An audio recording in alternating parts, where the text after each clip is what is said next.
Si Marcoleta. Ako, dawit. Dawit ba sa maleta? Ako, may yari si Marcoleta. O, pag-usapan natin, may allocables. Ano ba yung allocables? Yan na natin. Ngayong gabi, iginiit ni Marcoleta na paninira lang ito sa kanya. Dagdag pa ni Marcoleta, hindi raw dapat maging entablado ang Senado para sa mga anyay intrigero na alam naman daw kung ano ang totoong motibo. Bukod dyan, muli ring binira ni Marcoleta ang partial committee report sa flood control scandal ng Blue Ribbon Committee kung saan chairman si Lacson. Hindi raw kasi nito idiniin sina dating House Speaker Martin Romualdez, dating Presidential Legislative Liaison Office Head na si Adrian Bersamin at dating Justice Undersecretary Jojo Cadiz. Wala pang tugon dyan si Lacson. Ay nasaan po yung progress? Baka naman ang tunay na problema ay hindi ang kakulangan ng pirma, kundi ang kakulangan sa political will. He also said that he wants a healthy discussion, yet won't accept any interpellations. Takot eh. Open daw siya sa discussion pero ayaw niyang natatanong sa madaling salita. Alam niya, babaliktad siya sa'yo. Diba? Ang maraming tinatago, ayaw ng mga ganyan-ganyan. Ano po ba talaga, kuya? Senator Lacson is indeed consistently inconsistent.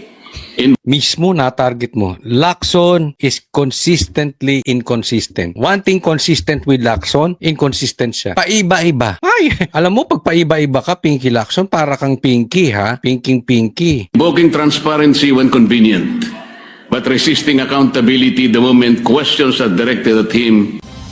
Sa flood control scandal pa rin, sinabi naman ni Senator Ping Lacson na wala raw itong iisang mastermind.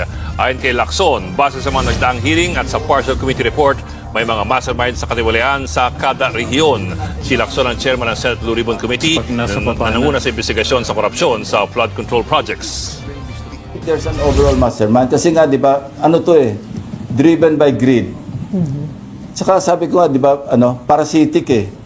Para bang walang tigil na ng but merong organized na grupo pero within a certain agency, within a certain district engineering office. Yan. Alam mo kung ba't sinasabi nitong si Lacson na walang mastermind? Kasi ang sinasabi niya ay tulad niyan, within the certain district office. Ibig sabihin, halimbawa sa DPWH o posible sa lugar na ganito, sa ganitong lugar, sa ganitong lugar, sa ganitong lugar, sa ganitong opisina, andyan yung mga sindikato na nangungulimbat. Pero walang mastermind. In short, nililigtas niya lang si Bongbong Marcos. Kaya sinasabi niya na walang mastermind. Palusot lang yun. Kasi pagka may mastermind, imposible kasing makagalaw. Ha? Imposibleng si Saldico makagalaw nang walang go signal ni Martin Romualdez. And definitely, si Martin Romualdez hindi makakagalaw considering na yung anak niya ay nasa Congress. Hindi makakagalaw itong si Martin Romualdez nang wala si Bongbong Marcos dahil si Sandro, yung anak niya nasa Congress. In short, walang lusot si Bongbong Marcos. Posible, hindi niya alam, inutil siya or guilty siya. Pero kung ako tatanungin, guilty siya, hindi siya inutil.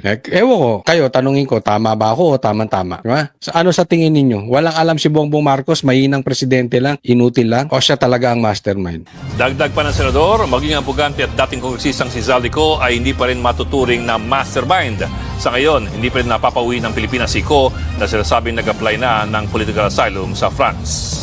Fully organized, parang mafia, na lahat na sa'yo susunod. I don't think so kasi merong mga hindi niya rin kayang, probably hindi ko sigurado, based on evidence, meron din talagang particular congressman, not necessarily Saldico, congressman contractor, na nagmamanipulate siya within his sphere or area of influence. Sasabi niya kasi, hindi mastermind si Saldico. Hindi po talaga si Saldico. Ako sa tingin ko hindi. Ang mastermind dyan yung magpinsan. Ito, bigyan natin itong issue na ito. Si Senator Rodante Marcoleta matapos siyang idawit ni Senator Ping Lacson sa umano'y bilyon-bilyong pisong allocable sa flood control scandal. Sa kanyang privilege speech sa plenaryo ngayong gabi, iginiit ni Marcoleta na paninira lang ito sa kanya.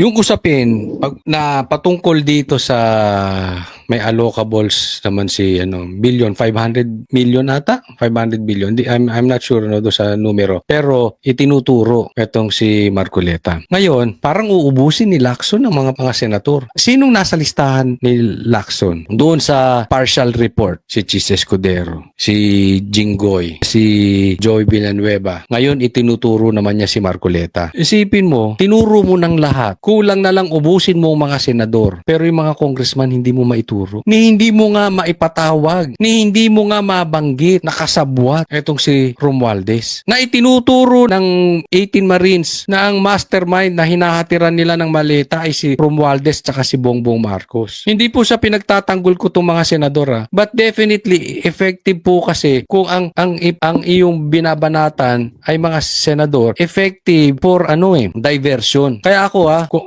ito'y aking opinion lang. Hindi ako naniniwala na involved dito sila Chis Escudero, Jinggoy, Eddie Villanueva, kahit si Bong Revilla, si Marcoleta rin hindi. Ito'y personal kong opinion. Kung merong mang silang pagkukulang, siguro naregaluhan sila. Pero I don't think na talagang sila ay tumatanggap ng mali-maleta o na consistent basis. Baka nakasama lang sa kanilang kampanya. Yan, posible yan. Posibleng nag-contribute. That I don't know. Okay? Pero ang punto rito, bakit ko nasasabi yan? Dahil kitang-kita naman sa nangyayari sa Pilipinas. Sino po ang nakakulong? Na alam naman nating inosente, si PRRD. Si Pastor Kibuloy, na wala namang kinalaman sa politika. Nagkataon lang na kaibigan siya ni PRRD. Nagkataon lang. At ako ay naniniwalang alam nyo to, na ang SMNI ay may paninindigan. Isa sa pagkakatiwalaan nyo. Parang dalawang mainstream media na lang ang talagang maayos. Diba? Sila yung inaano. Ngayon naman, ang bago, si Marcoleta. Dahil ba sinisiwalat yung boss ni Lacson? Kaya hindi ko pinapapirmahan yung partial report. Tamang hindi naman pirmahan yung kasi nga kulang. Ayaw mong patawag yung Marines. Ayaw mong patawag si Chavit. Ayaw mong patawag si Martin Romualdez. Ang dami mong ayaw ipatawag. Kulang-kulang yung investigasyon patungkol dyan sa ghost projects. Tapos, gusto mong pirmahan. Bakit? Kasi meron ka lang gustong maituro. Huwag po tayong magkaila. Alam nyo pong lahat yan.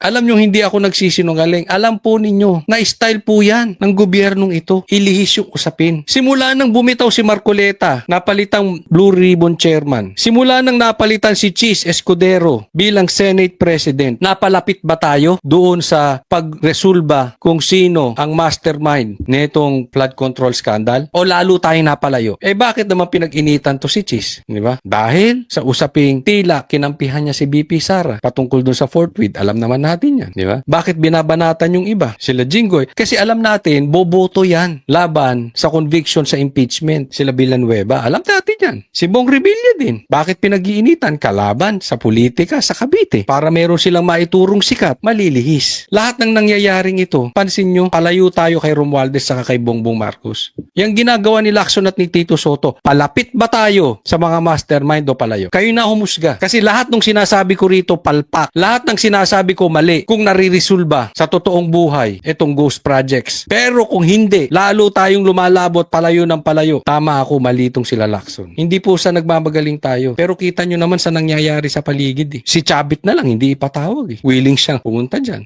Eto, isa pa, may papakita ko sa inyo. Patunay na nagsasabi si Bongbong Marcos ang may pakana ng lahat ng ito. Reliable person. Hindi po siya Duterte. Sa katunayan, galit siya sa Duterte. Kinalaban niya si Duterte. And yet, lahat ng ito, pakana ni Bongbong Marcos.